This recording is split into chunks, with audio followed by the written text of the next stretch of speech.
حضرت مولانا روم رحمۃ اللہ تعالی علیہ نے حکایات کے انداز میں بڑی ہی قیمتی باتیں سمجھائی ہیں۔ انہی میں سے ایک پیش خدمت ہے۔ لکھتے ہیں کہ ایک جوہری کے ساتھ ایک چور ہم سفر ہو گیا۔ چور نے کیا دیکھا کہ جوہری کے پاس ایک قیمتی ہیرا ہے۔ دل ہی دل میں کہنے لگا کہ جب رات کو کہیں یہ جوہری سویا تو میں اس کے اسباب سے یہ ہیرا نکال کر فرار ہو جاؤں گا۔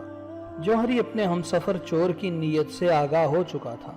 جب رات آئی تو سونے سے پہلے جوہری نے اپنا ہیرا چور کے ہی مال میں رکھ دیا اور بے فکر ہو کر سو گیا۔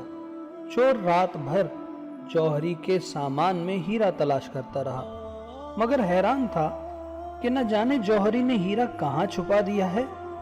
مسلسل 3 راتیں اسی طرح مایوسی کے عالم میں گزر گئیں۔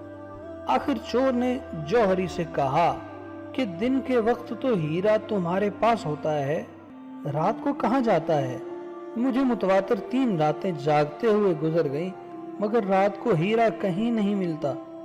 جوہری نے کہا تم میرے اسباب میں ہیرا تلاش کرتے رہے ہو، کاش کبھی اپنے اسباب میں بھی اسے ڈھونڈنے کی کوشش کرتے تو تمہیں ضرور مل جاتا۔ تو بات یہ ہے دوستو کہ خدا کو ادھر ادھر تلاش کرنے کی ضرورت نہیں، اپنے من میں جھانک کر دیکھ لو، انشاءاللہ ضرور مل جائے گا۔